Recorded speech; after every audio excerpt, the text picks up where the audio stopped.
in Turkey is a mega university with more than 1 million active students and nearly 4 million graduates in the open education system.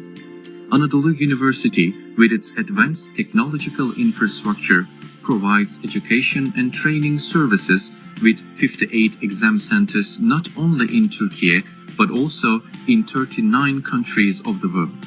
Celebrating its 40th anniversary this year, the open education system has 21 undergraduate and 39 associate degree programs in 3 faculties. In addition to Turkish, these programs also offer instruction in English and Arabic. As of September 2022, Anadolu University has started to share its experience and knowledge in the field of open and distance learning with the whole public with the project named Digital Course Platform. Anyone who wishes can access 1,046 textbooks, 12,289 course presentations, 7,823 unit summaries, 2,987 lecture videos, and 6,614 audio summaries offered by Anadolu University Open Education System at ddp.anadolu.edu.tr. Anadolu University Open Education System, in addition to its 40 years of educational experience, has also hosted many scientific activities in the field of open and distance learning. The last of these was the 5th International Open and Distance Learning Conference held at Anadolu University between 28 and 30 September 2022, with approximately 300 participants from 20 countries. Anadolu University continues to play a key role in the development of the open and distance learning field in the world and in Turkey. With the educational and training services it offers in 40 countries in the 14th anniversary of the open education system, its well-equipped human resources and innovative technological infrastructure. As Anadolu University, we look forward to hosting you, our esteemed participants, at the AAOU 2023 meeting with our modern conference halls, excellent facilities, restaurants serving samples from Turkish cuisine, and our technical infrastructure.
The development of technology and information, Universitas Terbuka provides the best services for its students.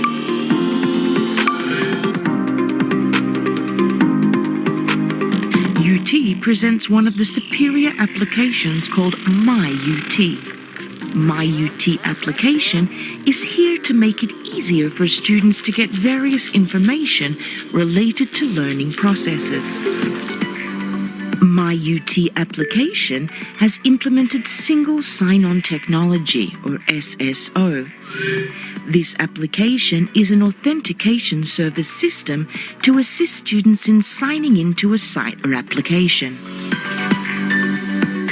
With this new system, students only need to sign in with an Office 365 account to enter various applications at once. Students can see personal dashboards through MyUT, including student data and academic development. In this scenario, students will have access to their payment status and a record of their courses. Additionally, they will also be able to access the following features: announcement and academic calendar, relevant information that can easily be accessed from WhatsApp and students' email. Easy payment because it has implemented cash and card payment processor or 2C2P technology. Another facility MyUT offers is that students can directly enter online tutorial pages, webinar tutorials, and practicum practices without signing into their respective applications. Likewise, with other services such as registration, teaching materials, examinations, student activities, and graduation, students only need to select the desired services and will automatically enter the desired application. It is also equipped with a chatbot feature to make it easier for students to support their learning process. MyUT also offers other benefits to UT students, including assistance to students in finding exam locations through the Examination Participant Card feature, which seamlessly integrates with exam location maps specific to each UT regional office. The website-based and mobile-based MyUT make it easier for students to get services anywhere and anytime.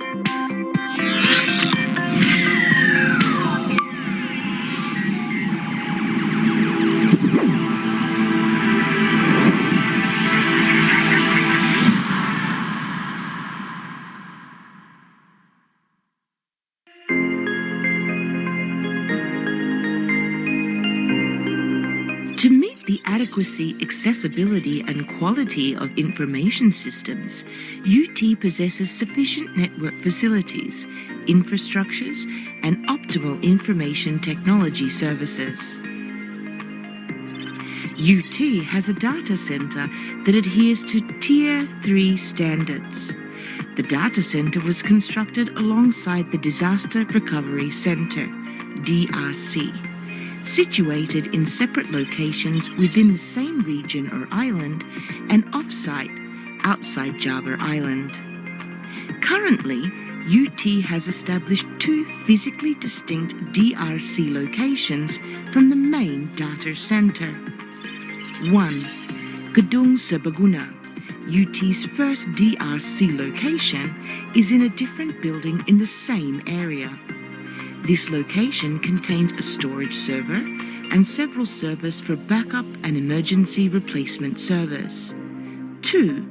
DRC Nusantara Data Center, NDC Batam, in collaboration with one of Muratalindo's internet services in Indonesia. UT uses Microsoft Azure and DigitalOcean in the realm of cloud data centers. Regarding servers, each unit at UT's head office and regional offices has approximately 200 virtual servers for data backup and unit application development. This hosting server is managed by the Directorate of Information Systems with more than 50 physical servers installed. UT's internet connection consists of international and domestic internet lines with sufficient bandwidth with a total capacity of 5 Gbps internationally and 10 Gbps nationally, using 5 Internet Service Providers or ISPs. For internal networks or local area networks or LANs that connect between buildings in UT head office, the fiber cable bandwidth used varies with the backbone of the LAN inter-building network of 10 Gbps and 1 Gbps for each network subnet. The regional offices of UT possess ample bandwidth capacity, offering speeds ranging from 100 to 200 Mbps. UT regional offices typically subscribe to a single internet service provider, ISP, in the area, such as IndiHome or ASDINet, with different capacities available. Additionally, all office computers are connected to the internal network or local area network. The Virtual Private Network or VPN connection established between the head office and all regional offices of UT offers speeds of up to 10 Mbps with a robust backbone capacity of up to 400 Mbps. The infrastructure is generally utilized for various purposes, including accessing application systems, databases, and communication tools like video conferencing and PABX, and providing internet connectivity. UT provides lecturers and students with various facilities to engage in online learning activities and access informational resources and enrichment materials. These facilities include 1. eCampus email service, which offers a generous 50 gigabyte inbox capacity and 1 terabyte of integrated OneDrive storage through Office 365. In addition to facilitating communication between students and lecturers. 2.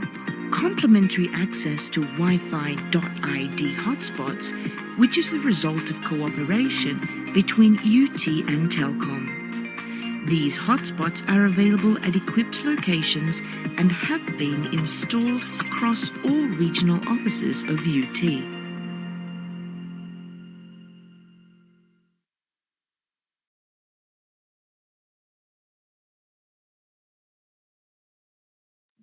Oh, bisa. Oke, boleh.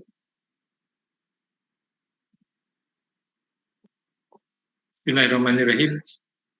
Assalamualaikum warahmatullahi wabarakatuh. Selamat pagi, good morning, good afternoon, good evening.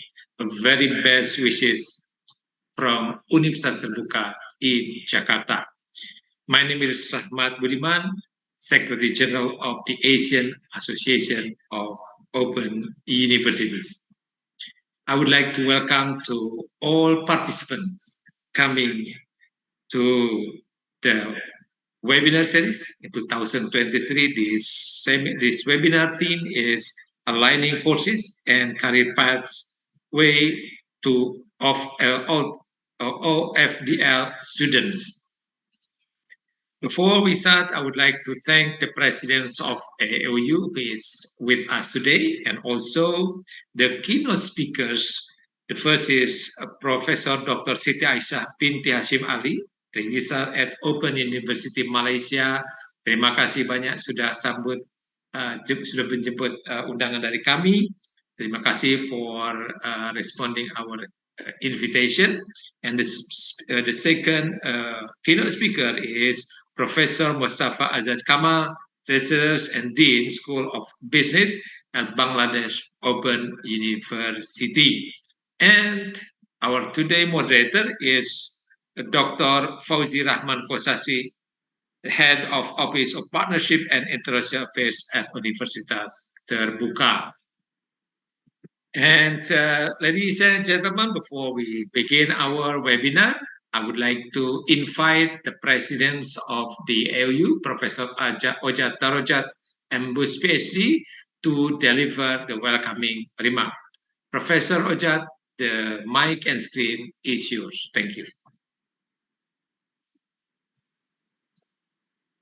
Thank you so much, Pak Rahmat, Mr. Rahmat, the Surgeon General of AAOU, and good day, everyone. It is my pleasure to welcome you all to the 5th episode of the AAOU webinar series 2023. Of course, first of all, I would like to welcome all distinguished presidents, rector, vice chancellor of the AAOU members institutions in Asia, and also distinguished invitees And of course, our distinguished speakers, as already mentioned by Mr. Rahman, Professor Dr. Siti Aishah Binti Hashim from OUM Malaysia, and also Professor Mustafa Azad Kamal, Professor and Dean of School of Business at Bangladesh Open University. I know that Bangladesh have a very huge student body. And also our moderator, Fauzy Rahman Kosasih, and all of our beloved participants spread out of all the country and also overseas.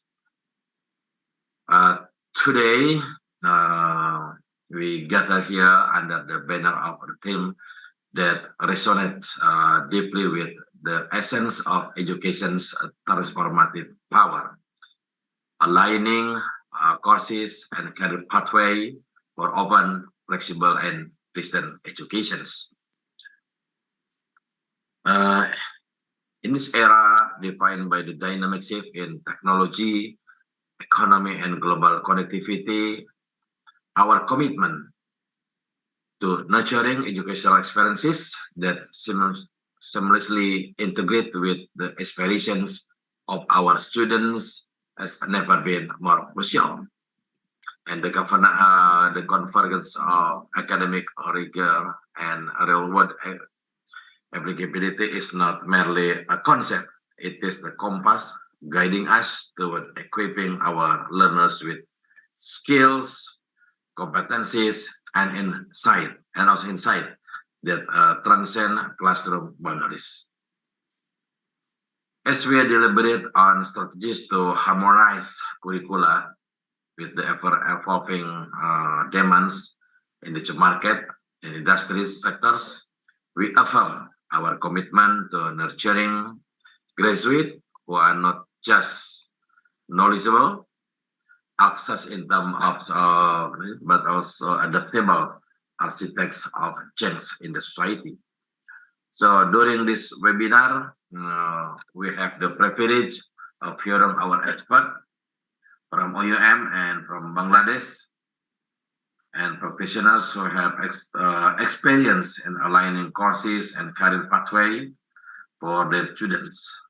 So let us use this platform, this opportunity to engage in thoughtful discussions, share best practices, and inspire one another to drive positive change in our institution and beyond. So without any further ado, let us all be prepared to listen and have some lesson learned from our esteemed speakers today. And thank you for joining us. Let's have a good webinar. Assalamualaikum warahmatullahi wabarakatuh. Thank you very much, Mr. President. Ladies and gentlemen, from the attendance list, we can see that not only from Indonesia attending this webinar, we can see also some colleagues from Malaysia, from Bangladesh, Pakistan. We are still waiting our colleagues from other AAOU members. Okay, without further ado, I would like to invite our moderator today, Mr. Fauzy Rahman, to lead this webinar today. Mr. Fauzy Rahman, the screen is yours. Thank you. Thank you very much, Mr. Secretary General, Dr. M.Pd. Good morning, good afternoon, good evening, ladies and gentlemen.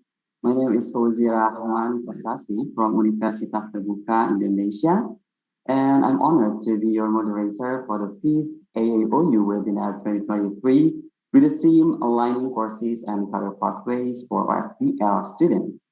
Before we begin, let me read the regulation for this webinar.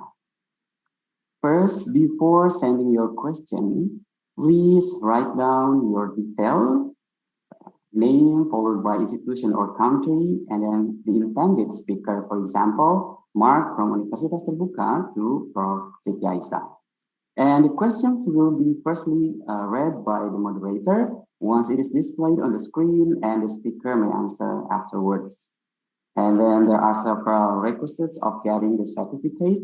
First, please fill out the registration form in advance. Second, please follow the whole program. And third, please fill out the feedback form. The link will be shared after the program. So only participants who registered and filled out the feedback form will get the certificate. That's the regulation. And as everybody knows, two eminent speakers will each have 30 minutes to present their insights on the topic. After their presentation, we will have the question and answer session. So if you have any questions, please type them in the chat box and we will address them as time permits.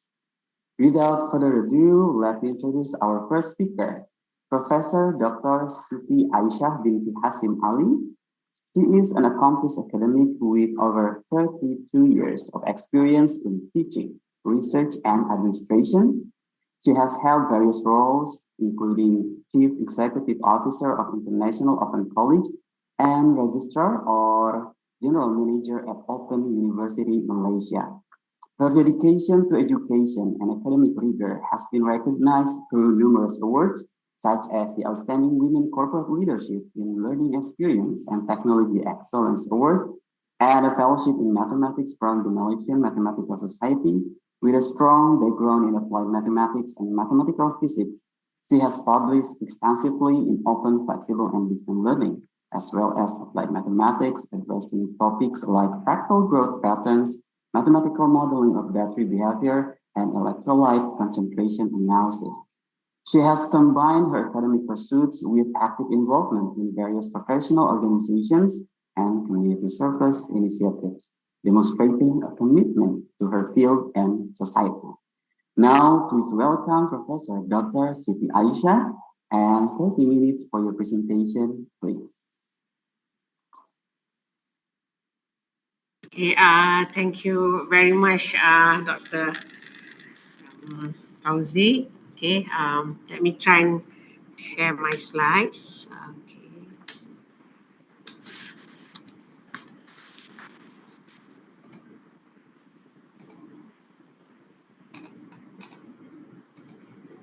All right, can you see it now? Yes, I can. Okay, distinguished President, Vice Chancellors, professors, and colleagues from various universities. I would have to say good morning, good afternoon, good evening, ladies and gentlemen. Okay, we are all familiar with ODL, meaning Open and Distant Learning Mode, which is a mode of providing learning opportunities by overcoming separation of teachers and learners using a variety of media, such as when we started, we do the print media, and then we have the electronic media, we have online with occasional face-to-face meeting. And then they come the other alphabet F. From ODL, we have OFDL, which the F means flexible learning, which can be defined as the ability, flexible, the ability for students to customize how, what, when, and where they learn. That's the meaning of the flexible. So generally speaking, flexible learning can be delivered across various settings, from classroom to the comfort of our home, blended approach, fully online, or even a work-based study program.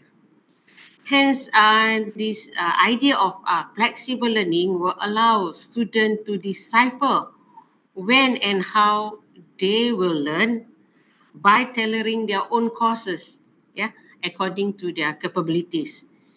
They also have this advantage of learning at their own pace, which can help to reduce a lot of pressure during learning. As we know, for us, the open universities, most of our learners are working adults, homemaker, and business owners. So they comes with a lot of pressure during their learning period. Okay. I'm sorry, excuse me. All right, this is... Okay, can you hear? Yeah. All right. So uh, as technology, we have to agree that the rapidly changing technology has given rise to various new careers. Okay.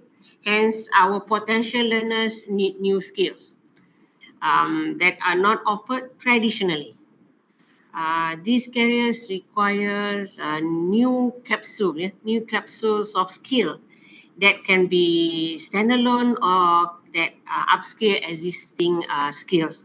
So some of the new job or the new careers that currently in the market, yeah, for example, you will see data analysts and data scientists. They are skilled people deriving insight from data. We have digital marketers skilled in navigating the various marketplace, and a user experience, user interface designer, cyber security specialists, healthcare informatic professionals, yeah, e-commerce manager, AI or machine learning engineers, AI coaches, and I think for the youngsters, they like to become content creator and influencer, whereby they are the shapers of the digital narrative. And also, a new job has emerged because of the COVID pandemic, where people work from home. So we have a remote worker coordinators or remote workers managers who manage workers from various position or place in the world. So these new carriers require some movement, some shift from our traditional program to the new way of doing or delivering our program. Okay, so we have to admit, most of us here, I think, are ODL players, ODL University. So, but we have been offering our academic program in ODL mode. However, most of our programs are still traditional programs. Some of the program we have developed years ago, so that this is the time. If you're going for flexible learning, we have to relook our program. So why? Why we have to relook? Because the traditional degrees, we have a few limitations that I highlighted here. First is rigidity. Traditional degree programs often face rigidity due to academic and regulatory constraints, which can prevent quick changes and adaptation to meet the needs of the new jobs. In Malaysia, we have also what we call Malaysian Qualification Agency. They are there. I'm sure every country have their own qualification agencies. They are there to govern the quality of academic, but sometimes as education provider, we face the rigidity that we have to follow from the regulatory side. And then because of that, to develop a new academic program does takes time. For us in Malaysia, it could mean taking time from 6 months up to a year from the initial stage before we can offer it to the public. And then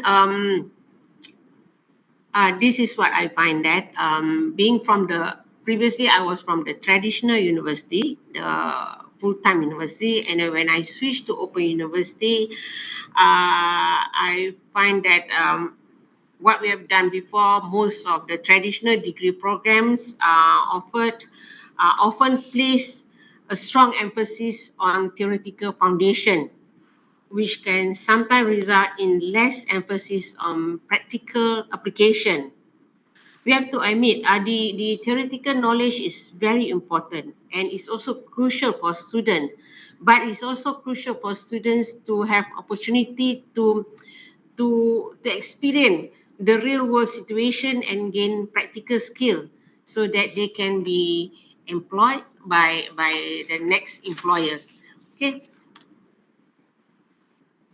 Okay, so here comes to flexible learning, yeah, unlocking new opportunities.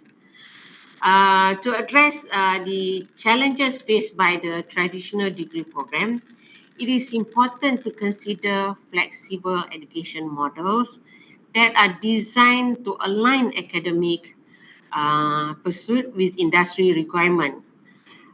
Some of the possible solution at the moment, because if we are going to move fast, I mean, we are going to start these flexible courses. I would recommend we adapt the micro credential and short courses. One approach could be to offer agile, industry relevant modules in the form of micro credentials or short courses. These kind of modules, the micro credential or short courses, can be developed together with industry partners and validated by them, and then later on only go through the regulatory requirement, so that micro-credential and short courses can provide students with up-to-date knowledge and skills that are valued by employers. Another one is to have an agile curricular design. Yeah, we are to adopt a more responsive approach to curricular design that will require engagement with regulatory. We have to uh, explain to the regulatory the needs of the industry. And in Malaysia, most of our program during the initial development, we offers advisory.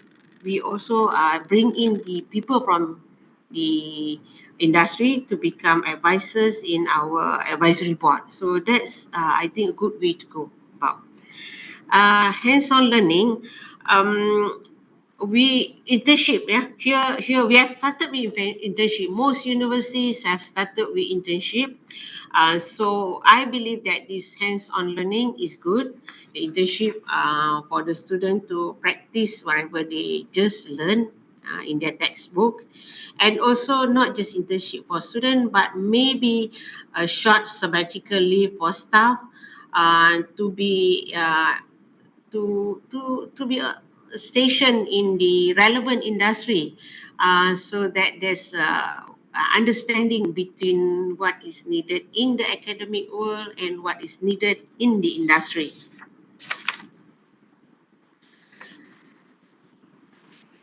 Okay, adapting our courses to meet the new challenges that I mentioned before by traditional degree programs involves several steps. All right. First is, to me, one of the most important steps is to re-evaluate the rigidity of current academic, administrative, and regulatory structure. This involves reviewing and updating some policies and procedures in the university, and so to ensure that they are flexible and responsive to the needs of the student. Another one, because we are offering now for online or fully online, so as ODL organization, or the ODL university, I mean. So another step is important is to adapt systems such as our learning management system, our student information system. Some university call it virtual learning environment. In OUM, we call it MyInspire, right? To better personalize and cater to the needs of modern learners. This could involve implementing new technologies and approaches to allow more personalized and engaging learning experience for our learners. Finally, we need to address the gap between academic theory and practical workplace application. This can be done through a gradual, small changes first in the beginning, to help to bridge the gap between classroom and a workplace. So when I mentioned to the transition, we would like I feel that the transition shouldn't be too abstract. So a gradual transition to flexibility would be the way to go. So um, what I here would like to stress out that a gradual transition rather than a total makeover is a better approach. First, by integrating traditional academic courses with personalized module. Um, we could be we have a full set of module. We have programs. For example, bachelor in management, we have program, and then under the program we have different courses with modules and everything. So this would be involve offering the learners the option to customize.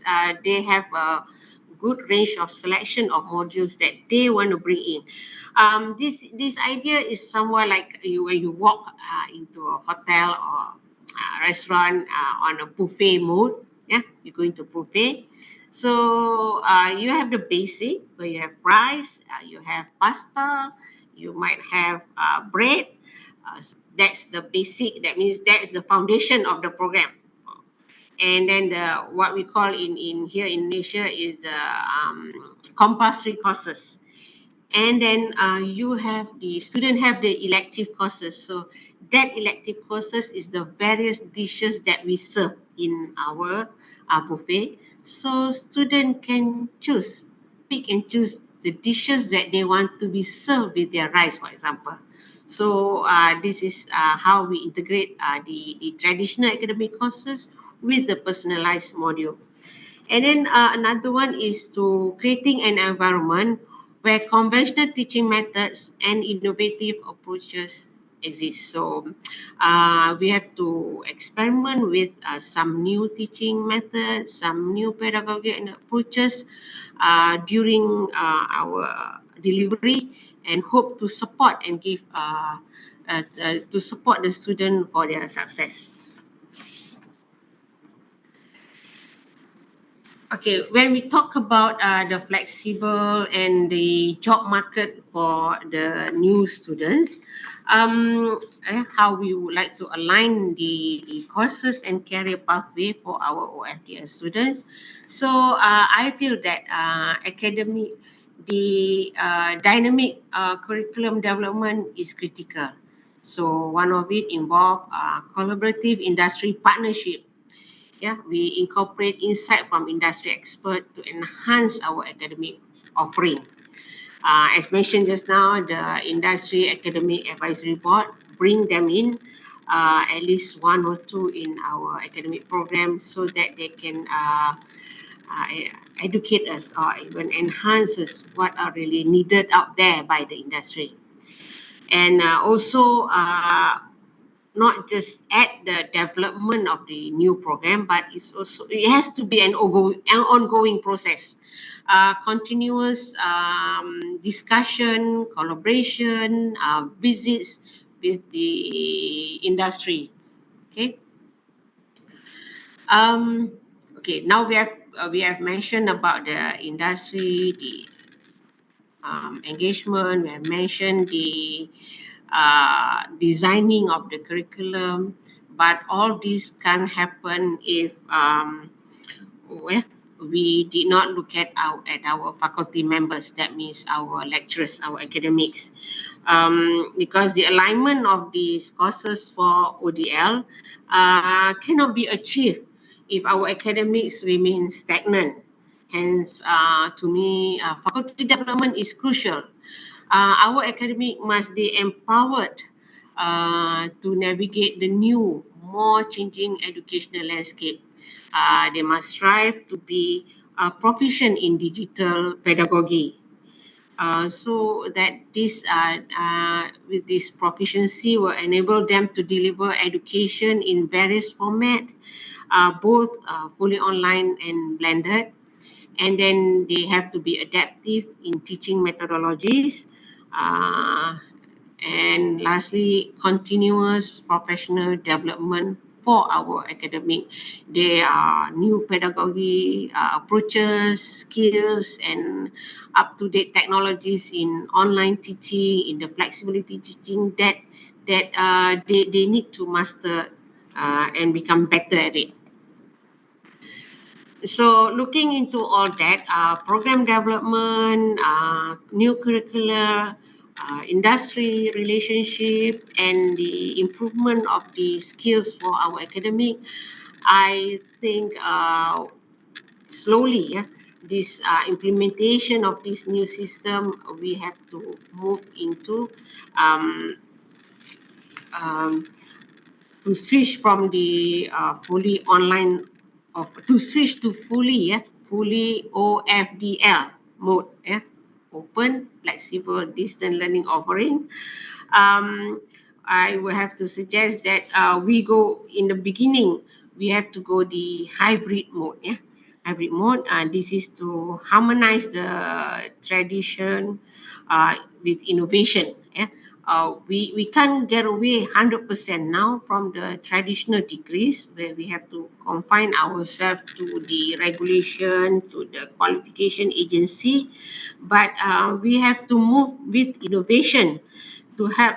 So with this hybrid or gradual mode, we can help to minimize disruption and ensure smooth transition, to be more flexible and responsive to education system. So we can have the hybrid mode, and then one of the thing which is important for this hybrid mode is the adaptive administrative system. We have to relook whether the current system, the support system, the student information system that we have are flexible enough. Most university, what they have in their learning system is what we call uh, like a menu. Okay, the students come in, we pass them a menu. Okay, semester 1, these are the courses that you register. Semester 2, semester 3, they are fixed menu for the students. So slowly, we would like to have that. The students should be given the flexibility to choose how they want to reorganize the menu. Do they want to take the dessert in the beginning and focus on the main dish at the end? So that's the flexibility that we are talking about. So by making changes to the administrative system, universities can create an environment that is more conducive and flexible to our students. Students get to choose. At one time, in OUM, we were thinking of having even an on-demand exam because our students spread out all over the world, and previously they before the pandemic we have to make arrangement for them to sit for the exam at various countries. They will go to the center that we appoint and sit for the final exam because that time the final exam still the physical exam.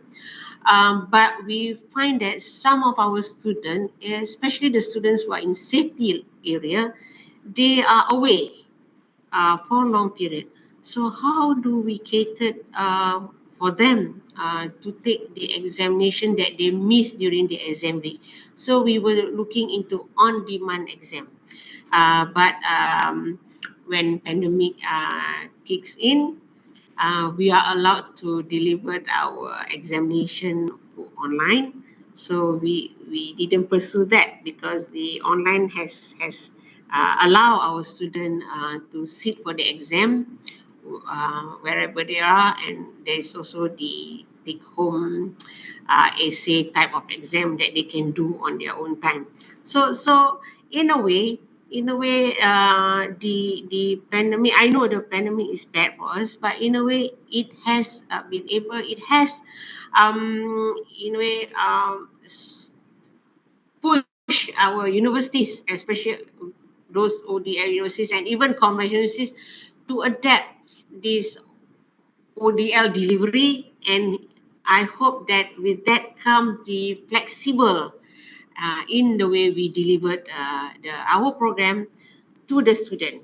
The student get to choose what they want, and when they want to study, how they want to graduate. So that's the flexibility that we are talking about. So in conclusion, um, aligning courses and career path require a departure from traditional degree program, flexible and personalized courses. Yeah, that's what I was talking about. These micro credential skills courses that are offered in small capsule can meet the constantly changing needs.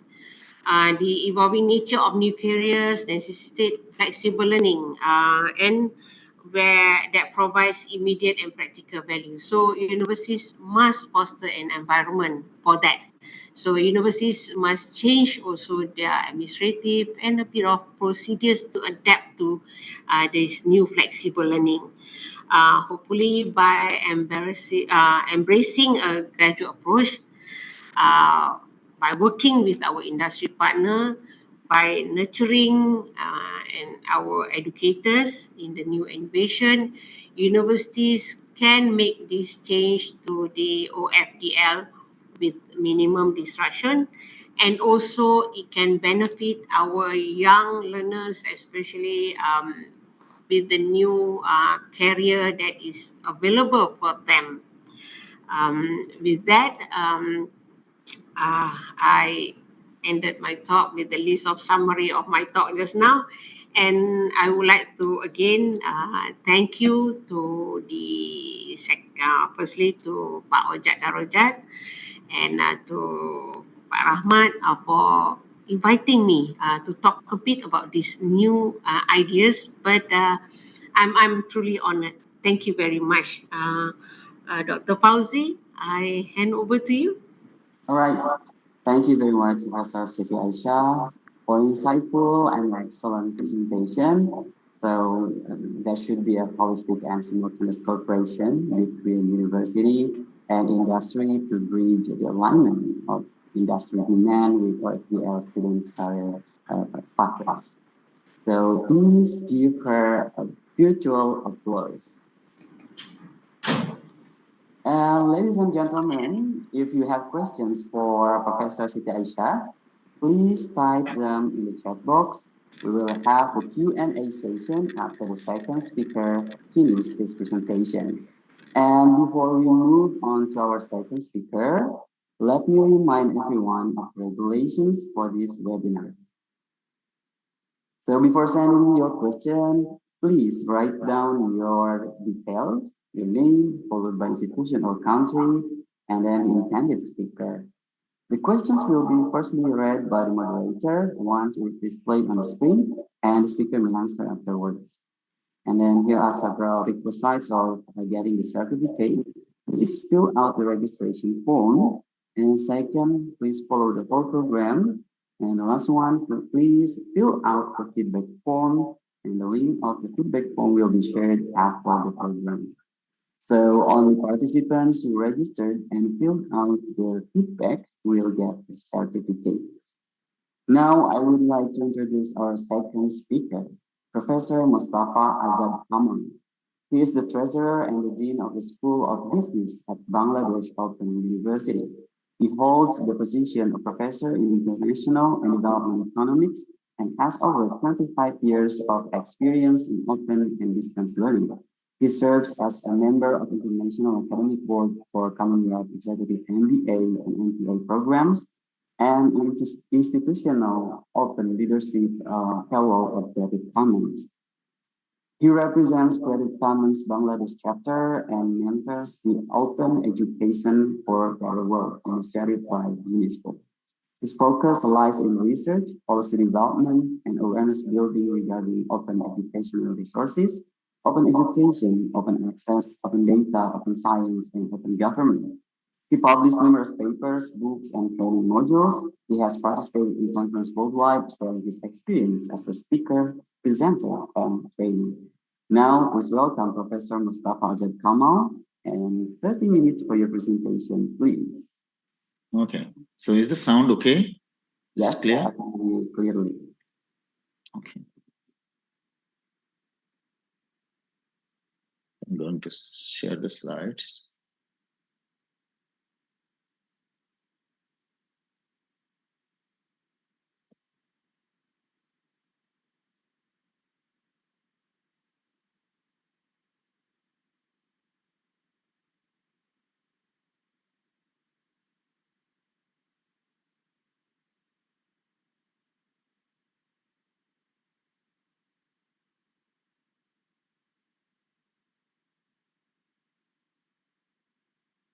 Okay, so is the slide visible now?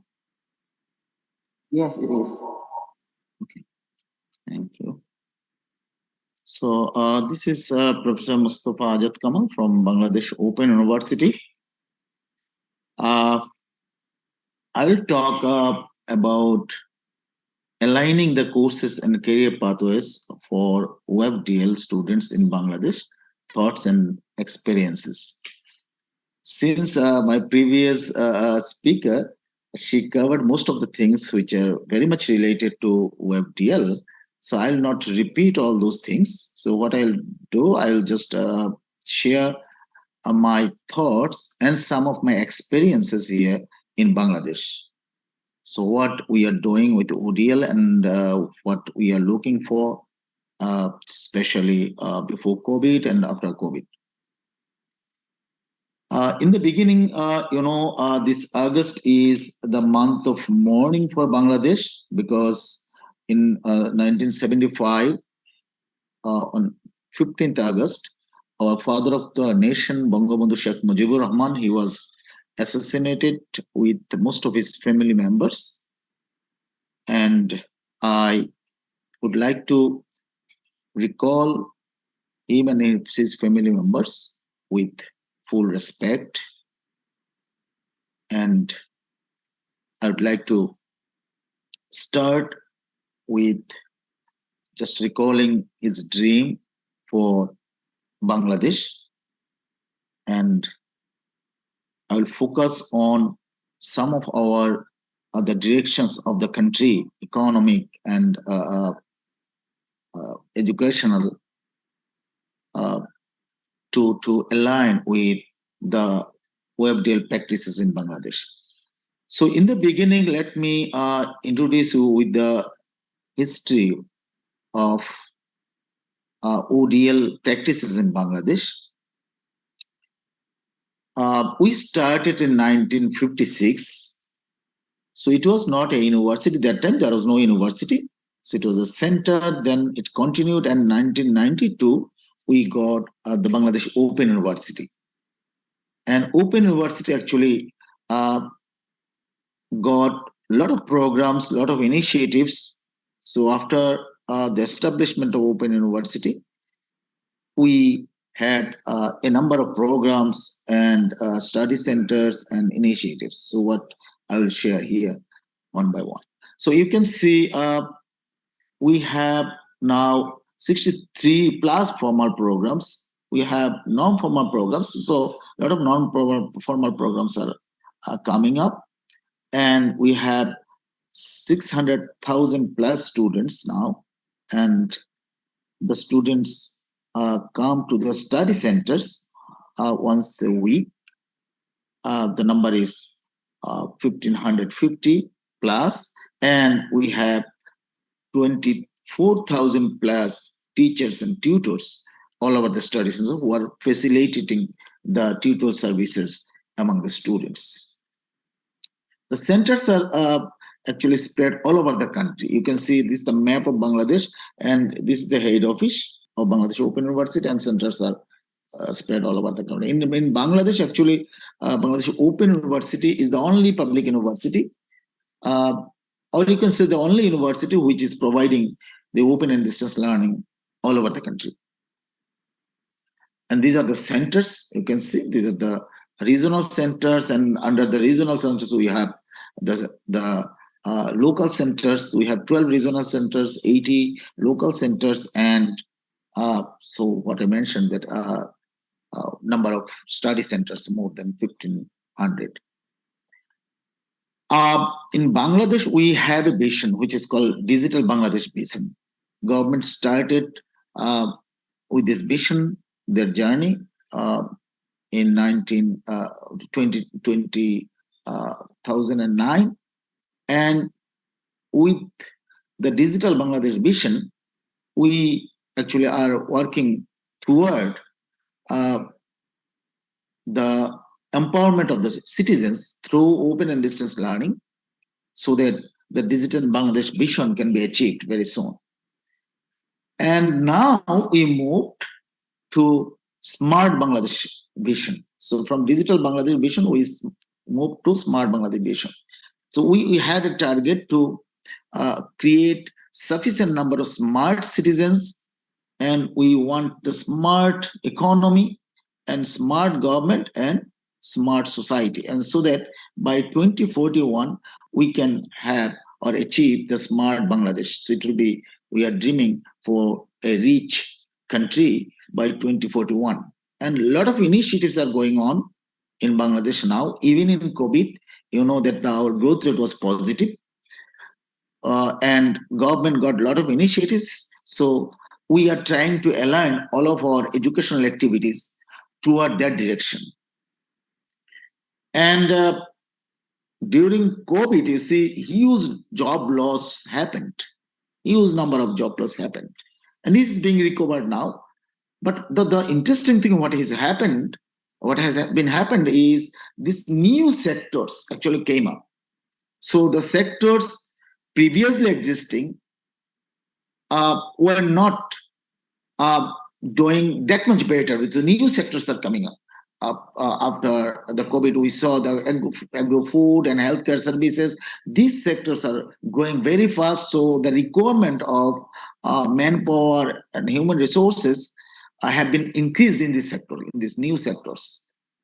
So the emerging jobs by the end of 2021 was 3.92 million plus.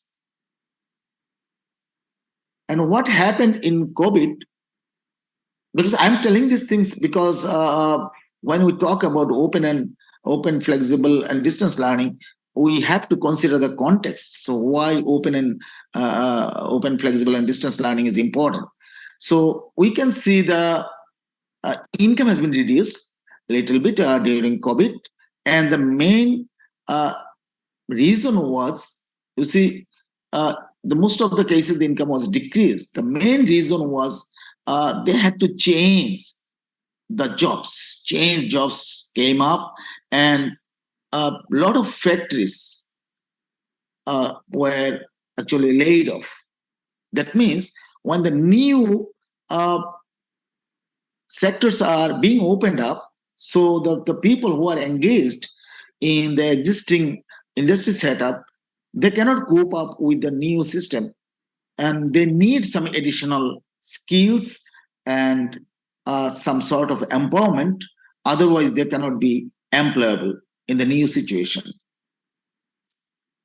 So, you know, the Noah Harari, he said useless class, because of why he said that during this automation period or age of automation, what happens, whatever we teach in the class, it cannot be matched with the requirement of the society and of the industry. So there is a big gap. So that's why he mentioned this term, useless class, because whatever we are doing in the face-to-face setup, it is becoming useless.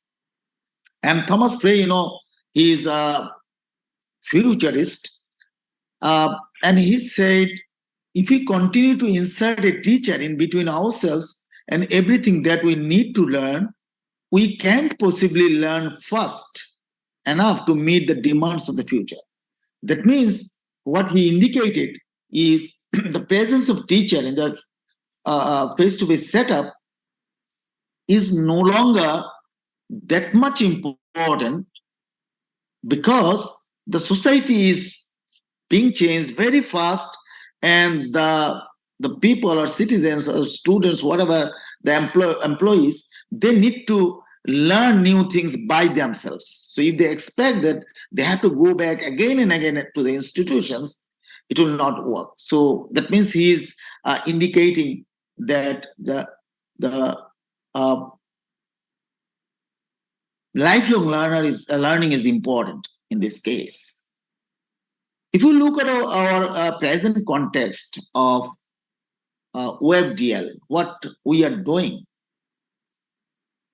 if we just take the example of Bangladesh, and of course in some other countries, maybe you will agree with me, that our main focus or the style we are following now, the models we are following now, mostly align with linear education model, because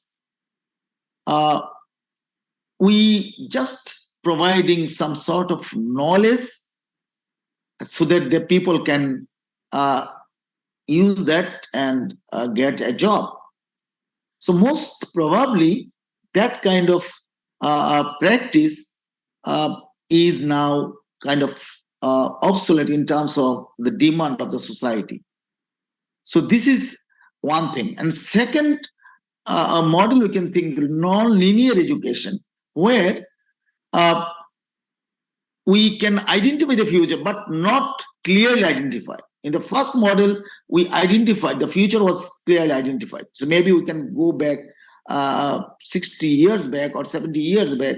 We found that that time the graduate who have been passed a certificate program or degree program from a university or any other level, they got the job, because that time the world was not that much volatile, and this kind of technological innovation were not that much dominant. And then if we think of the current situation, what happens?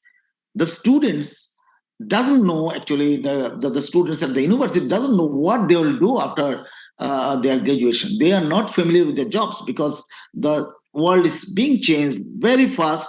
So it is kind of unpredictable future. So it is a kind of blurred future.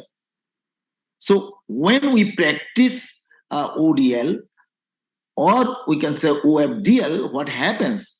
Usually we are focusing in this model. In some cases, maybe we are going there, but this is under a big caution.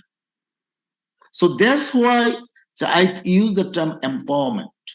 So I'm just trying to share my thoughts in that way, that education, which is a sort of achievement, like education gives us knowledge and some sort of skills, these are our achievements. But what we need to accomplish them if we like to be employable in the present context. So the accomplishment part is missing. So it is a face-to-face teaching or online teaching or OFDL. The current practice is like that. So these are not empowerment driven. Still, these are education driven, achievement driven. So in this context, what I think that there should be a transformation in OFDL practices also, because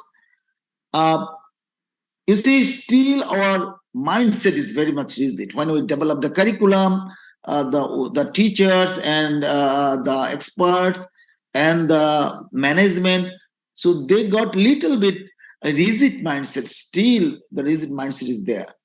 And we focus on education, knowledge and skills only. And the pedagogy is almost same. So we need to shift from here to a flexible mindset. So we need to ensure the empowerment, and we need to use the transformative pedagogy. So this red triangle, from this red triangle, we have to move to the green triangle. So this kind of transformation is needed. So I don't think that the reform is enough, and reform will be able to solve this problem. So we need the transformation. So it is a big thing we have to do. And the transformation, what I meant is we have to go for the empowerment. So this is very much important. So what I said, the traditional ODL programs, so through the traditional ODL programs, we ensure knowledge and skills, which are only the achievements. But we cannot accomplish them. Whatever we are achieving, we cannot accomplish them. We cannot create the benefit to the society and to ourselves, since our mindset change is very much absent, and we don't depend on our own ability. So these two things are missing. So I try to see empowerment by the blend of education and that means achievements and accomplishment. And that is essential if we think of the third decade of 21st century.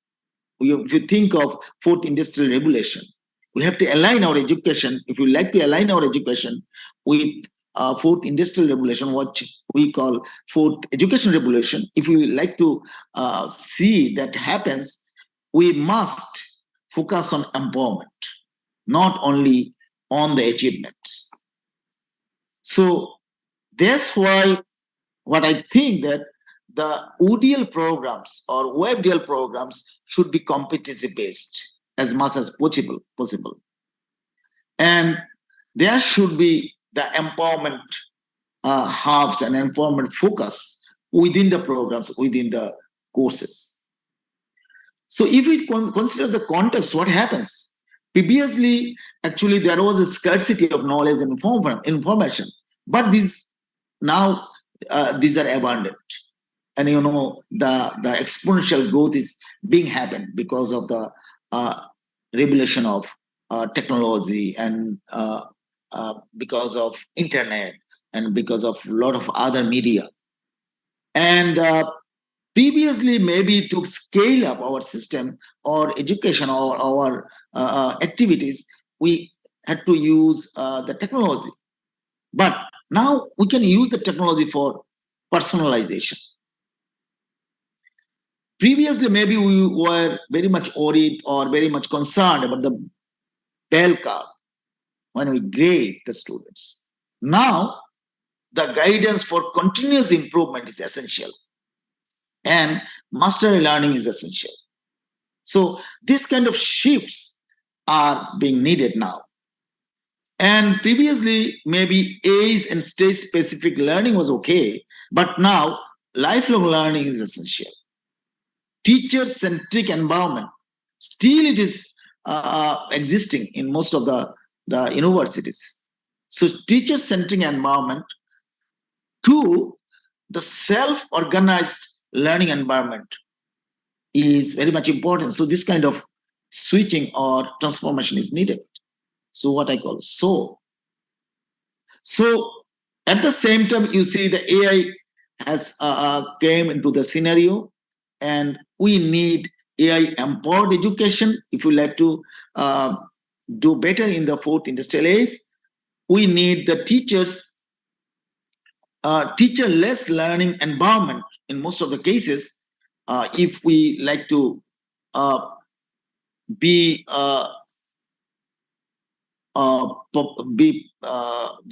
you like to do better in the fifth industrial revolution, which we call education 5.0. So aligned with the fifth industrial revolution, our education 5.0 should be in most of the cases teacherless. So teacher-centric facilitation should be reduced if we like to make the learning process very much life-oriented or personalized. And teacher have to be future-proof. So now the rigidity we see in the teacher's mindset should be changed. They should be very much flexible. They should go with the changes in the society, go with the changes in the technologies. So that's why they should be future-proof. Teachers themselves should learn more before facilitating these ODL programs in this context of the world. So the lifelong learning, what you understand, we have to ensure in our course design.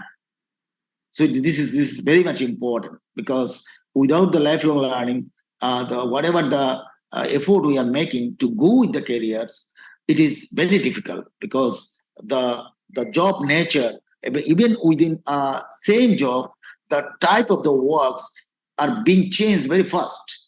And in near future, the speed will be very much high. Because if you think of Netflix to ChatGPT, so maybe Netflix took 8 years plus to reach, say,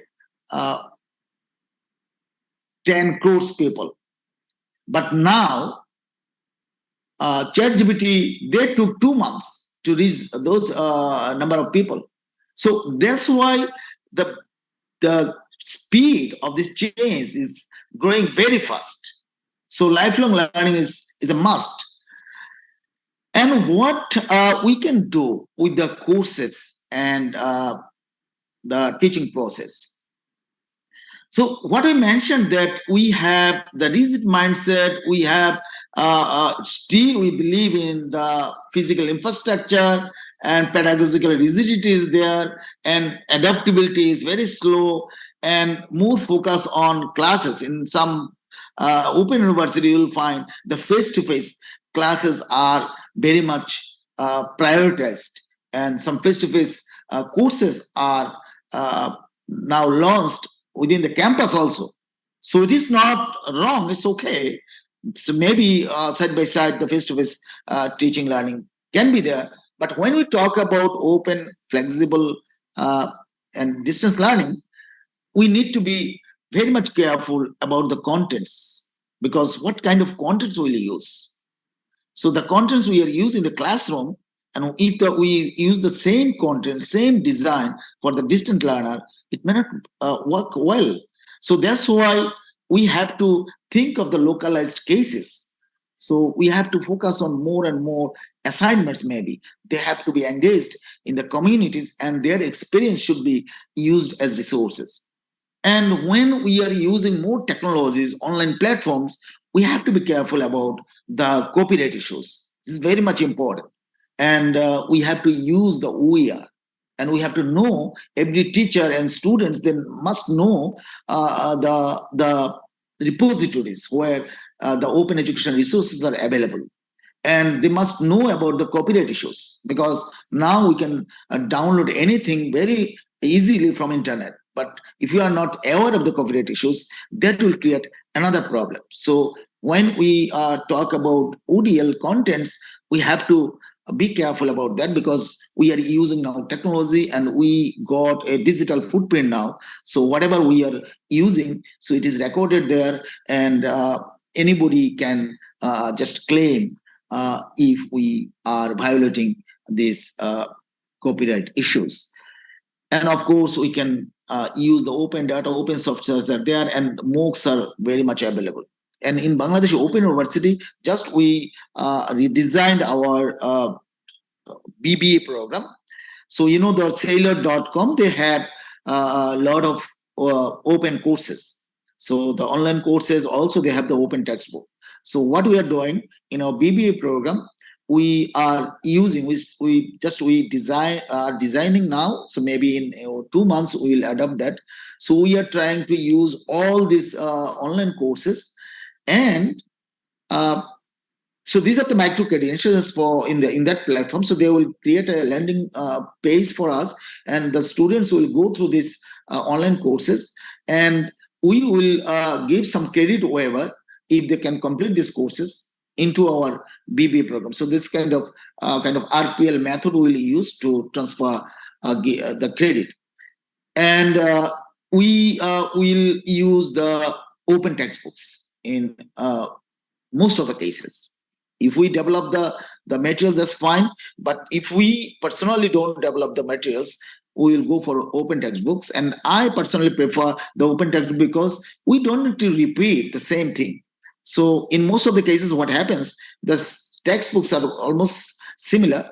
So that's why I prefer the open textbooks so that we don't need to repeat. So it is time consuming and it is costly in most of the cases. So that's why it is better to use the open textbooks. And the approach, so now the face-to-face tutorial services are there once a week. But what we are thinking, and we already started, we use Zoom into our LMS. So Zoom is integrated, so we try to connect with the students through Zoom. In most of the cases, we do this. And some face-to-face sessions. So we try to reduce the frequency of the face-to-face sessions. So students will be connected with Zoom. So for the formal programs, formal higher level programs, not for the micro credentials. These will be totally online. So we are not thinking to just add any face-to-face sessions in that. But for the formal degree programs like bachelor program and master program, so we have little face-to-face sessions, and this is a kind of blended. And government got a blended learning policy. So as a whole, the nation is supposed to go to the blended mode. So, and during the COVID, that we used to use this platform. So now it is easy for the teachers to use that. And we have the career clubs. So in our program, so a number of career clubs which are very much focusing the different jobs and different soft skills. So the career clubs are being designed now.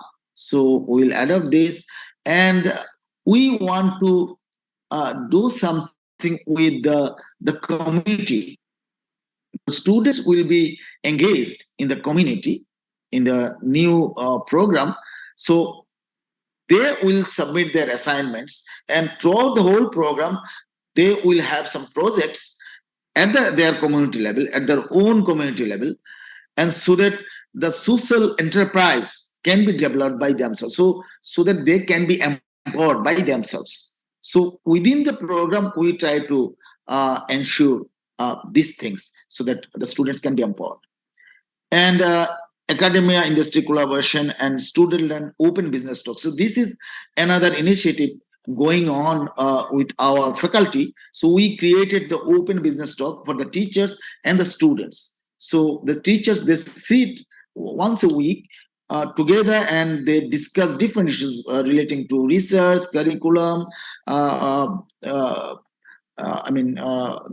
cutting edge technologies, and all these things are discussed. So it is kind of a snippet based discussion. So we are not going to discuss everything in a single sitting. So we take a snippet, for example, so somebody is interested to know about the research methodology, how to write the research methodology, or how to write a research question.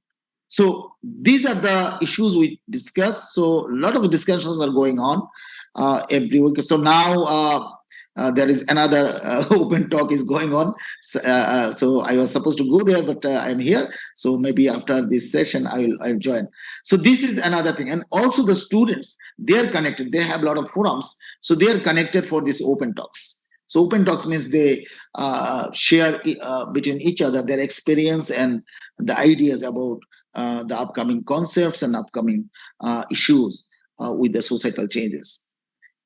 And for assessment, what we are doing now is mostly the tutor marked assignment and some final exam.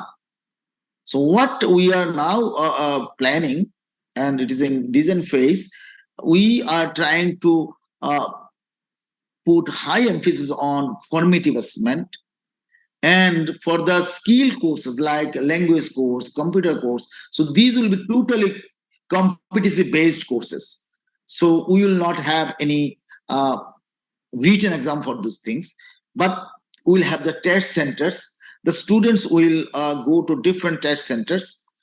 So they will face the test center, whether they will pass or they will again come to the test center. So it will be competent or not yet competent. So if they're competent, they will go at the highest grade. If they are not competent, they will have to come back again and again. So few courses will be totally competency based, like language course, computer, some technology courses, business communication. So these are will be like that. So the distant learners, so who are the formal, who are the part of the formal programs. So we have the centers all over the country. So they will go there and they will face this test centers.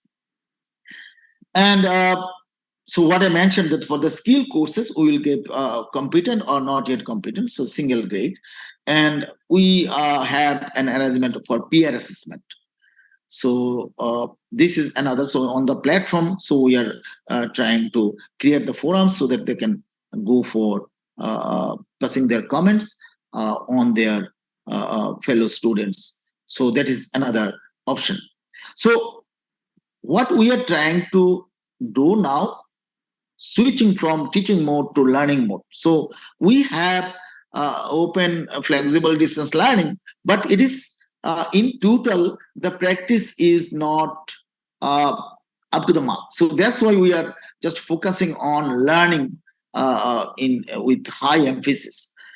So that's why we are just trying to look at the dynamic learning design and low-cost technologies. What I said, the open softwares and mainstreaming the technology-enabled learning. So we try to focus on the technology-enabled learning highly or with full priority, and a lot of policies. So we have the open educational resource policy, and we are going to develop some other related policies. So we have blended learning policy, and the aligned policies are there, because policies, what I should think that important is if the university got a policy, they try to focus on some particular areas. For example, we have OER policy. So our university, we are following CC BY license. So all the materials we are producing, these are going to our repository under CC BY license. CC BY license. So that's why policies are the commitment of the university. So if the university come to this commitment, the staff and academic staff and administrators, they will follow them. So that's why we have I personally involved with the policy development on open and distance, open educational resources. So I developed almost 26 policies within the country. These are the institutional policies.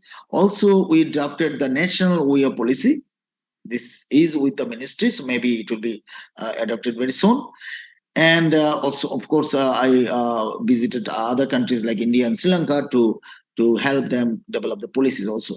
So the policies actually, these are the continuous process. So we are trying to convince all the universities in Bangladesh so that they can go for these policies. Now 25 universities, they got the policies and they are going to adopt it, and we will arrange a session with all the vice chancellors so that we can get the policies adopted by the universities fully. So what we saw that the open educational resources are available now. So if you know the platform, so the faculty members here, they are familiar with the platforms. So you know that a number of platforms are there, repositories are there. So we can use this. So what I mentioned, that sailor.com, we are going to sign an agreement. We already have an agreement MOU with them, and we are going to renew this. So we can use their materials, and a lot of Cole got the open educational resource repository, OSIS, and a lot of other repositories are there. So, and if we start to use these things, so it will be less expensive, it will be less time consuming, and in most of the cases, we can avoid the copyright issues also.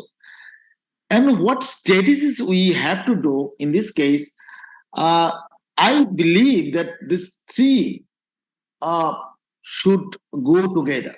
So one should be top down. So what I said, that if we develop the policy and the top management follow that and try to convince others to apply those ideas and follow these policy terms, that it will be one thing. So this is kind of at leadership level. So institutional policies and strategies can be there. So we developed some strategies and policies with the support of Commonwealth of Learning and Commonwealth Educational Media Center for Asia, which is based in Delhi. And we have some other strategies, bottom-up strategies. So we have a lot of awareness building training, a number of training. We have the IQAC here, Institutional Quality Assurance Center. So we, through the center, we have a lot of trainings. So these trainings are going on to make the teachers and officers aware of their responsibilities when they are working or dealing with OFDL students. And another thing is inside out strategy. So what I sometimes focus more even, because the change management system is very much important. So if I learn something, if I can mainstream it, so the mainstreaming is very much important. So these three focus, if we maintain together, then we can find a vibrant OFDL system or OFDL practices. So now we don't need to think of the quality and other factors relating to OFDL, because previously people maybe they were talking about that, whether they're comparing with the face-to-face system and OFDL, they gave priority to face-to-face, but now I think it is no longer valid. And what I mentioned here, I took this. I cited here from the speech of Abhijit Banerjee, who is a Nobel laureate, So he said technology-based education is completely scalable. There is no reason to reinvent the wheel. Models already exist. So now it is accepted that technology-based education and OFDL is the reality. And in the changed world context, we cannot go with the societal and technological changes if we cannot be the self-learners. If we don't know how to learn. So that's why whenever we will go to design the courses, we must keep in mind that the design should be like the lifelong learning will be enhanced through these courses.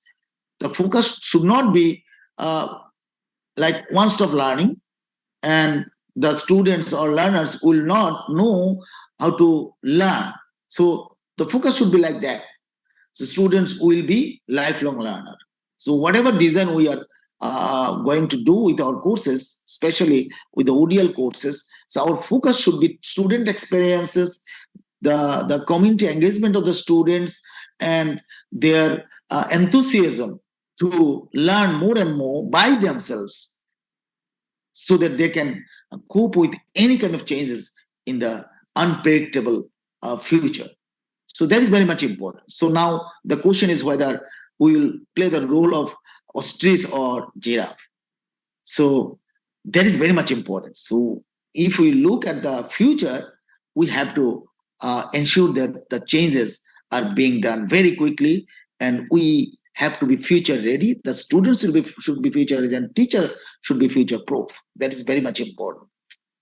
Excuse me. Thank you very much. So these were some thoughts from my side.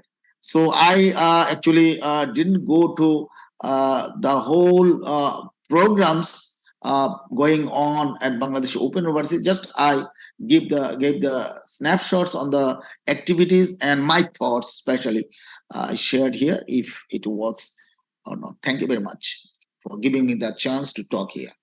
All right, thank you very much, Professor Mustafa, Azad, Kamal, for an exciting and informative presentation.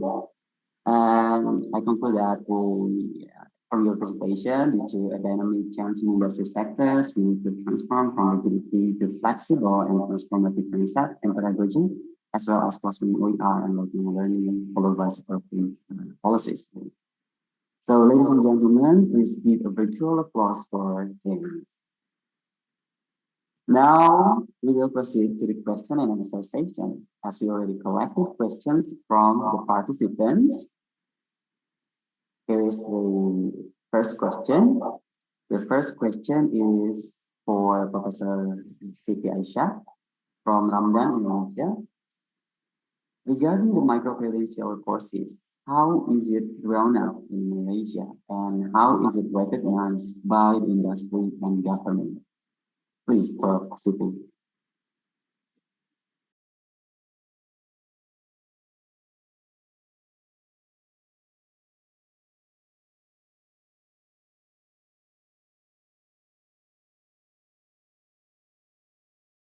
Hello, Prof.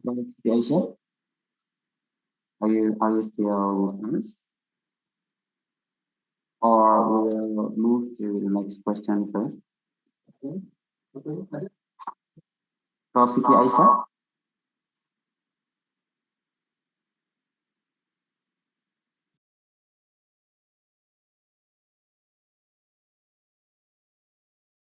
Yeah, you're still muted. Your microphone is still muted. Please unmute your microphone. Okay. So do I need to respond to any question now? No, the question was for Prof. Siti Aishah first. Yes, yeah, I saw. Okay. Prof. Siti Aishah, can you hear my voice?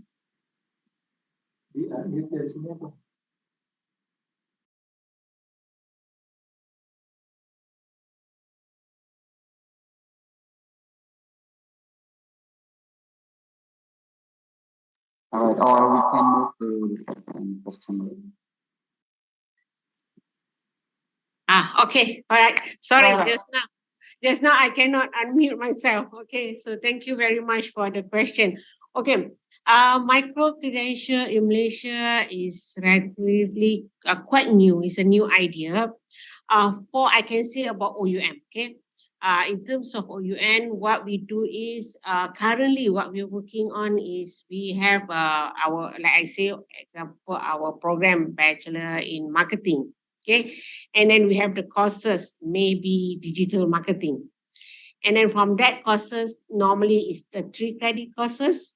Okay, but we unbundle it, okay, to make it into a smaller component, the intro part and the middle body and the next one. So it can be 2 credit courses plus 1 credit, or it can be a 3 credit as a big chunk, or it can be just one, part 2, part 3, and then we bundle it back and it becomes a 3 credit. So the idea is we look at students. Sometimes we have young people who want to start their business online. So what they do is they just want to learn how to do digital content, right? So maybe they take the micro credit or 1 credit. And then what they do is they go through the process of learning through our MyInspire, our learning management system.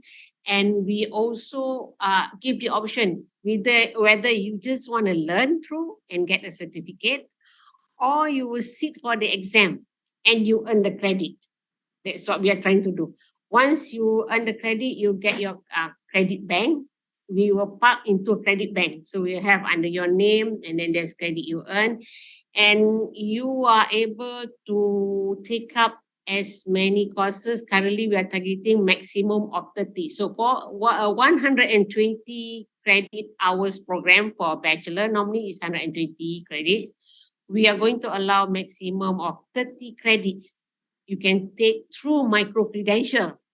And the moment after you earn that certificate and suddenly you decide, oh, I want a degree for what I've learned. So you will transfer your credit from your credit bank, from micro credential, into the normal program.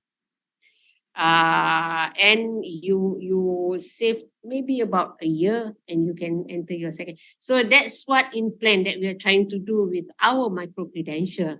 It's not something outside from the traditional syllabus. It's still within that syllabus, so that the credit earned can be transferred back to a full-fledged bachelor degree program. Did I answer the question well? Yes, I think.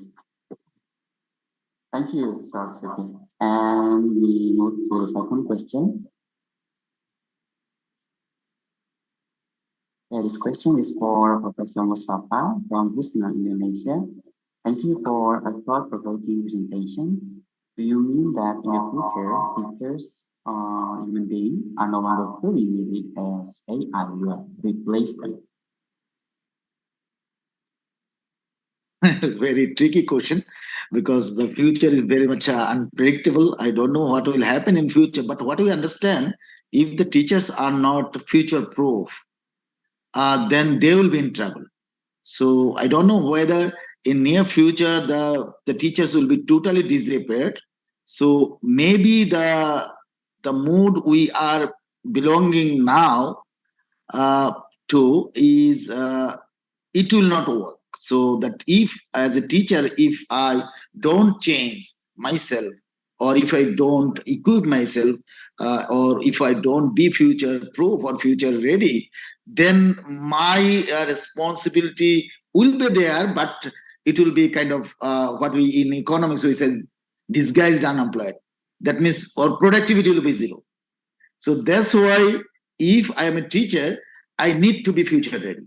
I need to be future proof if I like to deal with the future students. So they will be technologically empowered. So now, even if you look at your child, so it is very difficult to cope with them. What I notice at my home also. So I try to be with technology. Even then, I cannot go just within their domain. So that's why if we just standing, or if we are standing in the same place in terms of technology and pedagogy, so that will be a danger for us. So in most of the cases, now you can see a lot of MOOCs where the teachers are not facilitating. Teachers will be in the back end, maybe the content will be created, but now the chat GPT, they can create the content also. So in copyright issue is coming up because in Amazon you will find almost 1,200 books which the author is chat GPT. So in that case, maybe the challenge will come. So we can think of that. Thank you very much. Can I add to that? I agree with Prof. Mustafa on the role of the teachers will be changing. We are more as a facilitator in the future, because when we develop academic programs, there's a side where human need to create. But in terms of teaching, it is possible in the future AI will take over the teaching role.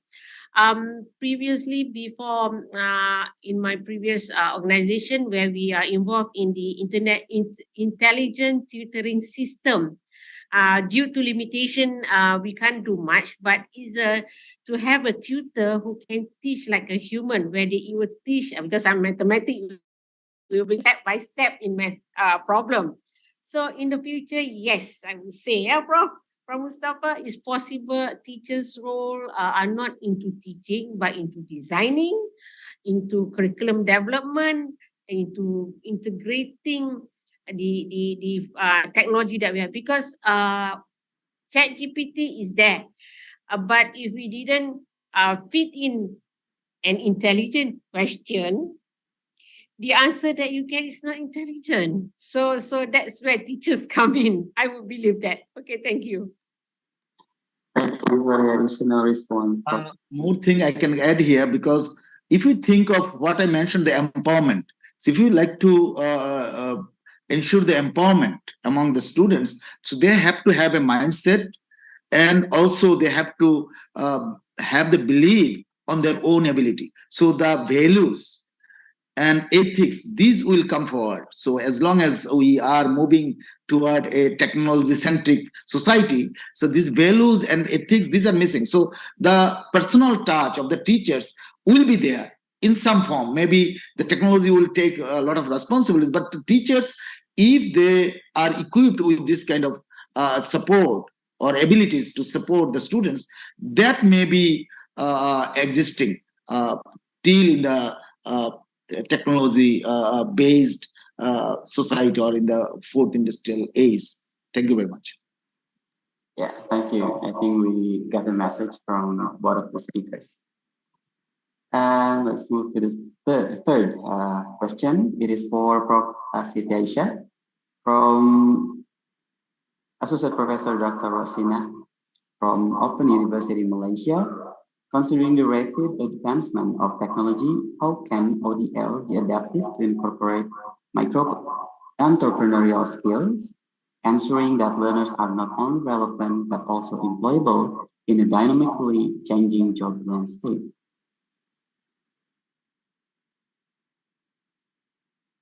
Okay, this is from my good friend, Associate Professor Dr. Rosina. Thank you, Dr. Rosina, for the question. Tough one. Okay, so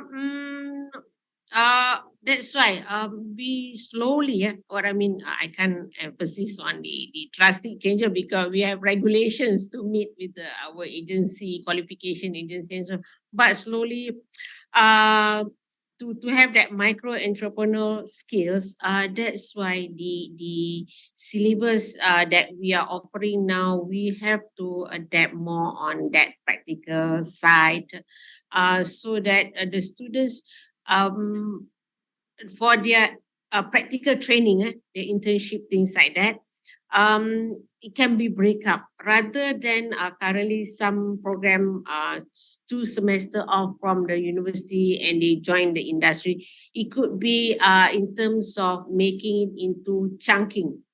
You go for a few weeks and then come back and do it and then go back to the industry. So the skills are pick up as you grow into the program, as you gain new knowledge, you pick up the skills. So I think with that, the skills that the student have will be enhanced. It's not just at the end of your study, you go there for an internship or do your practical training. The company doesn't know what to do with you, but they're forced to take you in. So they will assign you to some simple tasks, and you didn't learn much. So I believe that we have to redesign a bit the way we do program, or we incorporate the other soft skill training to give to students so that they are more marketable and relevant to the workplace, or even if they're working on their own, especially the influencer and content creator, they don't have to have an employer. They are on their own boss. So that's a skill that they can learn. Well, thank you, Siti, for the response. And let's move to the fourth question. It is for Professor Mustafa from Chancellor, Universitas Terbuka, Indonesia. Good morning. I would like to ask about the fundamental truth of education, because most university graduates in Indonesia fall into the category of non-linear education or continuous learning or blurred future. What is the best solution to face challenges of the phenomenon like this? Please. Okay.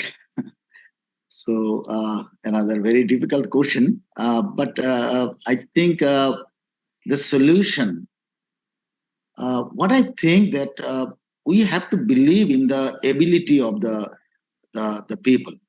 So whoever the student is, it is not like I will develop everything and they will follow, because the time matters. You know, Einstein, he used a question paper of the last year for the exam this year.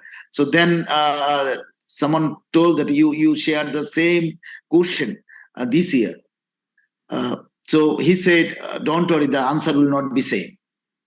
That means when the society is being changed, we have to, our understanding should be like, we have to actually understand the power of the human being.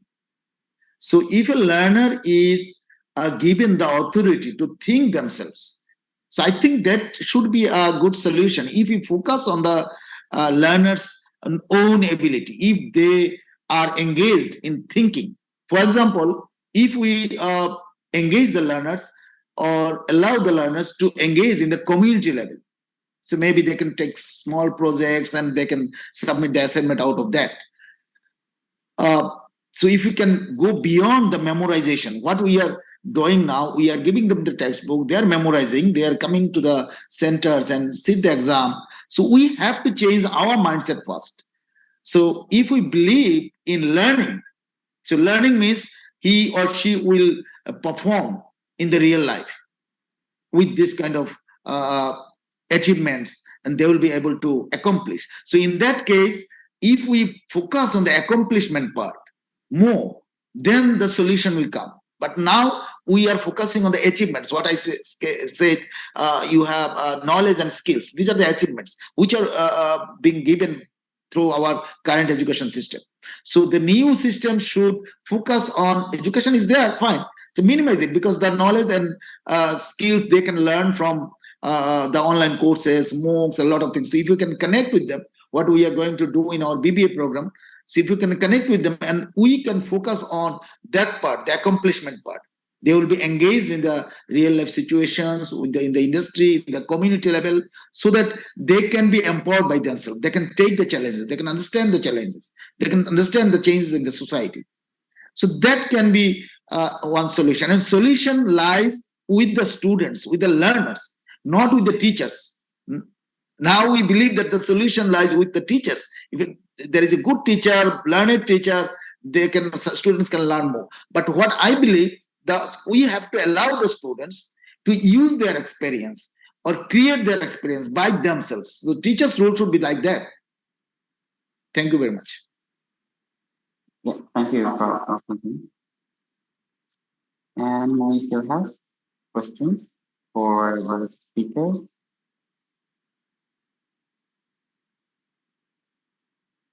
And then this question is for Prof. Siti Aishah from Karim, Universitas Terbuka, Jakarta, Malaysia.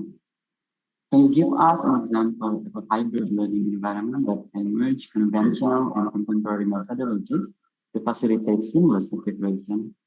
The current LMS can incorporate elements of flexible. Example, in Indonesia, there are many obstacles in unreached areas that require flexibility in reaching incorporate elements of flexibility.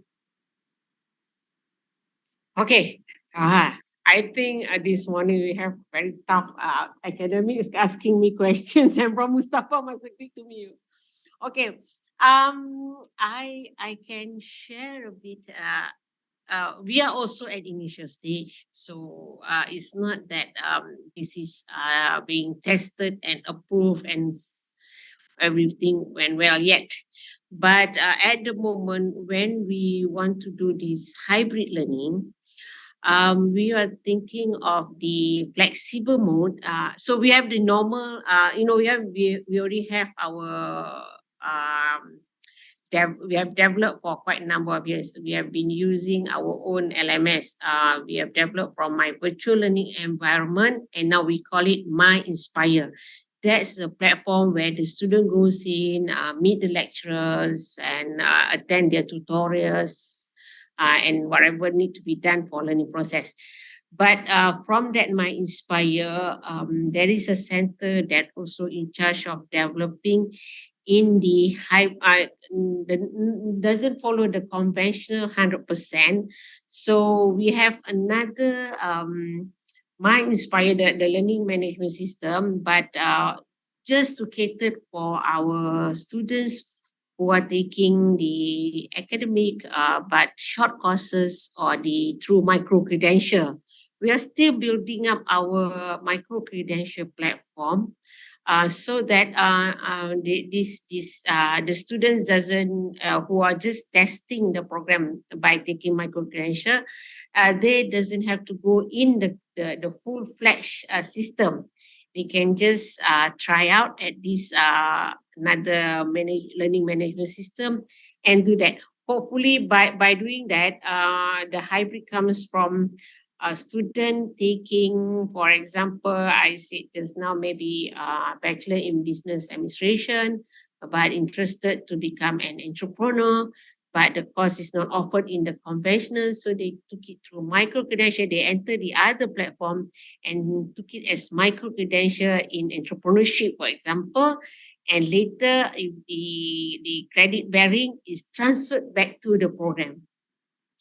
So we were doing that because for now, if we disrupt the old learning management system with the new one, the micro credential, we are scared that the integration can't be done fast enough.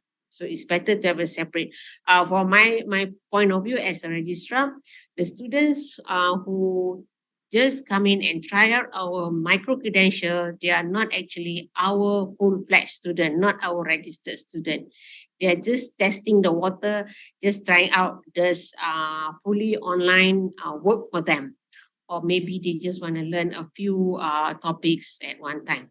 So we can't merge them into the full-fledged our students, the ones that want. So we have currently, it's the same platform, but we separate that.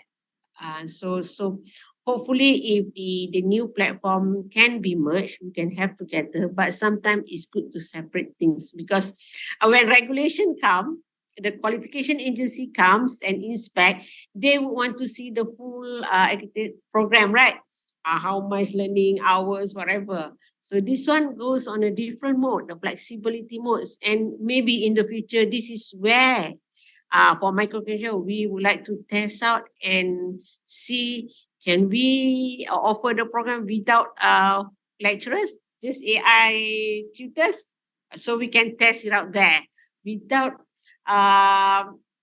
facing the regulatory restriction. So that's how we do it at the moment for Open University Malaysia.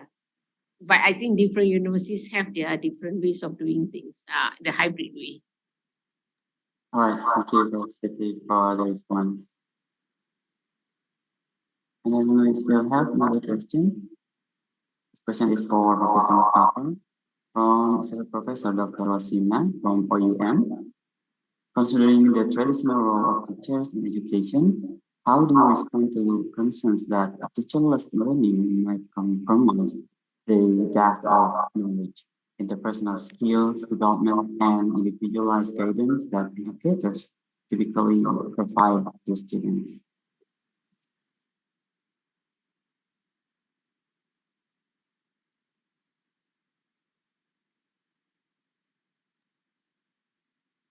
Okay, thank you.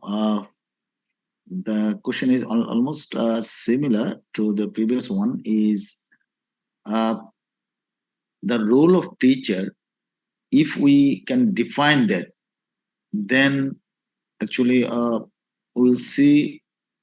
For example, now we on the platform we have the peer discussions. So previously maybe one-to-one discussion, teacher-student discussion was possible within the face-to-face setup. So when we use the platforms, and even in ODL, so we had some face-to-face one-to-one sessions, discussions was possible. But if you go to the platforms, learning management system, so in that case, teacher-student interaction can be there, but it will be minimized because a lot of other opportunities are there. So what I said, that if we focus on learning and learning in the context of 21st century, then we'll see the role of teacher will be not like before, because here the access to knowledge, access to resources, access to assignments, all these things can be available online or in any other platform can contain these things, but the teacher's role will be highly minimized. So teacher have to accept this. My role will be minimized, but where my role should be, the teacher should understand this. So where can be my role? For example, for my students, what I do, if I give an assignments, I engage the students to work together. And then they each other work together and they ask the questions in the platform. If I find that I have to intervene, so I intervene, I enter and I respond. Otherwise, just I notice, I follow that. So teacher should follow this, of course. If you offer a course, the teacher's rules is there. But if you design in a way that the students can interact with each other, student can access to the resources, because a lot of resources are online. So if you can connect with these resources, they can interact with those resources, and you can find your role there. So where you have to intervene, you have to get into the scenario. So I think this understanding in the changing context is very much important.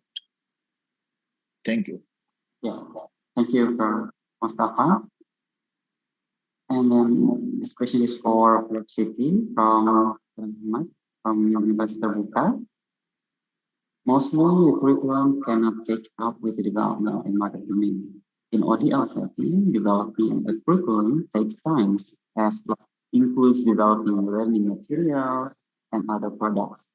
Some people tend to take short courses to master certain skills and knowledge. When the students graduate, they do not have skills and knowledge meeting with the current job demand. Do you have any experience dealing with this kind of situation? Okay, thank you so much.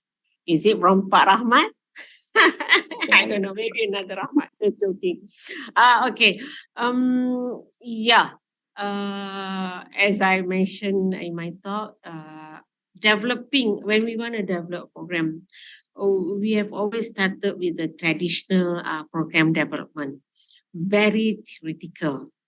And sometimes skill-based program seen at one, I mean, we have to admit before this, the skill-based program are seen as less value than the theoretical program. That means if you graduated from an institute that offered skill-based, vocational-based, you are seen as less academic as the conventional universities, and sometimes people valued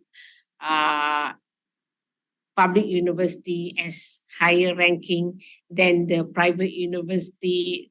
Those stigma is still more or less there. So we do find that in Malaysia, there's quite a number of issues in terms of employability. Graduates, especially undergraduates that finish their university degrees, right from, I mean, they after the high school, they entered the foundation or matriculation program for a year, and then they go for the direct university degrees for 3, maybe 4 years, and they come out. And when they enter the job market, I've seen comment from friends outside in the industry that most of the what we call fresh graduate have that gap, theoretical and skill. Okay. It's still happening in Malaysia. For OUM, we don't face that much problem because most of our students are working adult. They're already in the job. They are very skillful. In fact, when we look at, we did a test years back. We have the normal entry where you are qualified from high school, you obtain certain grades, and then you enter university, they come in through it. But we also have entry, what we call APL, accreditation of prior experiential learning. So these are the people who didn't get the grade during their school years, but they have the experience, they come into the university, and we notice that the gap is not much. So meaning skilled people, even though they don't have the academic qualification, but if in they are working in certain area, for example, manufacturing, yeah, bachelor in manufacturing. So they come in without much academic, but we have proven that they have the skill. So, but for working adults, not much problem in terms of work placement, employability. But for fresh graduate, that's when the new curriculum has to look into how to integrate the current changes of the slowly. I think many countries, especially Southeast Asia, is realizing that some part of us are guilty because we are, obviously the conventional one, we are like a factory. Students come in the first year, they go through a factory production line, year 1, year 2, year 3, year 4, boom, you're out, graduate, you're on your own, find your own job. So hopefully with these new changes, the new integration, and hopefully the agency, the governing agency, yeah, the qualification agency or industries are welcome to these new changes. Government agencies, they have to recognize that ODL, and now we are going to OFDL universities are as good as the conventional university. We produce more practical students, hopefully. Yeah, that's my comment. Thank you, Prof. Siti. And then this will be the last question. And this is for Professor Mustafa from Dewi, Indonesia. I would like to know further about peer assessment. You mentioned it in one of your slides about assessment. Please tell us more together with examples. Thank you. Okay.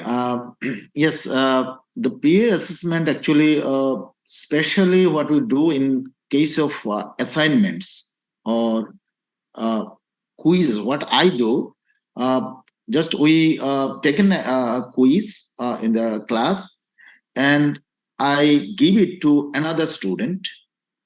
If it is a face-to-face setup, so give it to another student to evaluate this quiz. And finally, I evaluate. So one quiz answer sheet is evaluated by two. So one is the student, so he or she has to go through this, and they are putting a mark out of, for example, 25. They have to put a mark, and I am putting another mark. So the mark the peer is the other student is putting, it goes in his account or her account, and also I am giving a mark for this student. So that student is getting a score only because if he or she carefully evaluated. So this is one thing.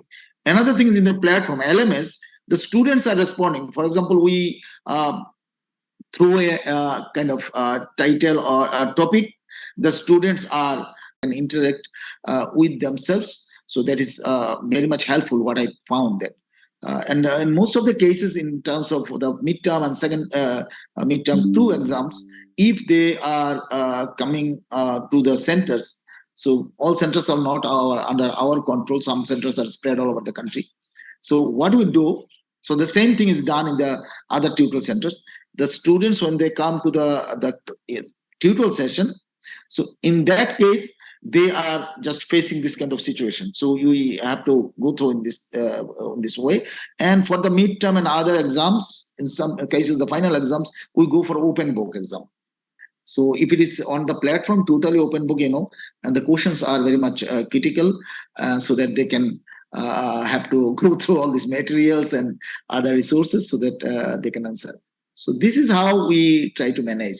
These are not, what should I say, up to the highest standard, but we are trying to engage because the students are not that much ready sometimes because they are living in a developing country. They are kind of shaky. They don't have sometimes the access to technology. Yes, in Bangladesh, the technology level is very good because government got a vision for that and spread all over the country. But even then, sometimes the technology access from the remote areas is difficult. So in that case, maybe some interruption happens. Otherwise, if they can enter into the platform, so it can be managed very nicely. Thank you. Thank you. And that was the last question. So I thank you very much, Professor Siti Aishah and Professor Mustafa Azad Kamal for your insightful and productive presentation and responses. And I would like to thank all participants for your active participation. I do believe that all of us learned a lot from both speakers. That concludes this webinar, and with that, I will hand over to the host, Mr. Secretary General, Dr. M.Pd, please. I'm sorry, you're still muted.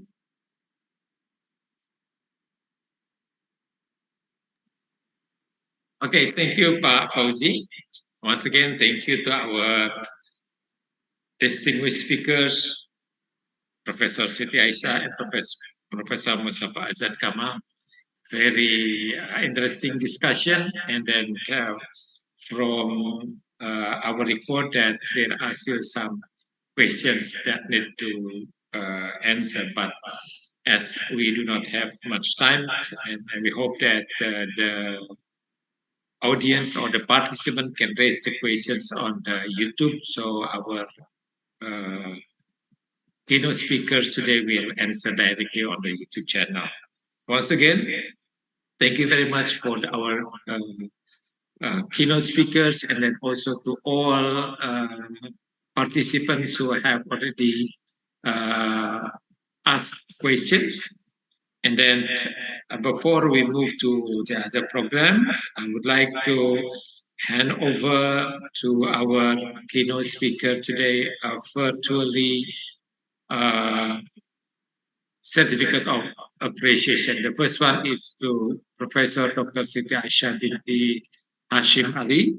Thank you very much for your contribution today.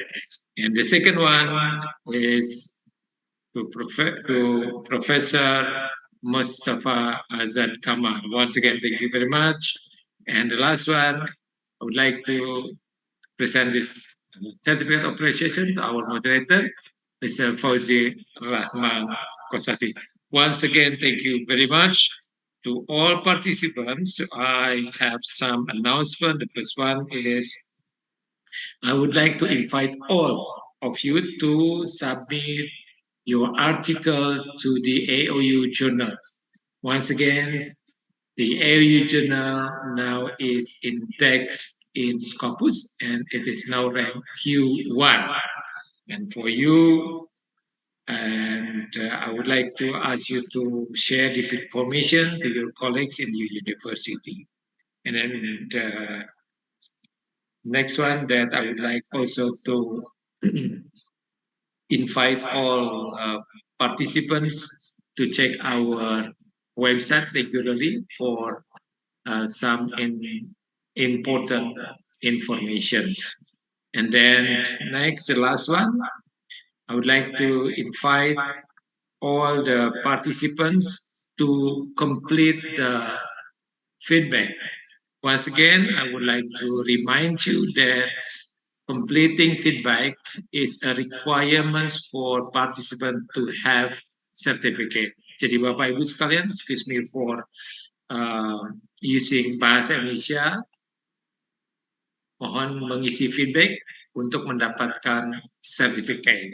Once again, thank you very much to our keynote speakers, Professor Siti Aishah Binti Hashim, Mr. Hashim Ali from OUM, and Professor Mostafa Azad Kamal from Bangladesh Open University. Thank you very much and see you again in the next AAOU webinar. Thank you. Wassalamualaikum warahmatullahi wabarakatuh. Waalaikumsalam.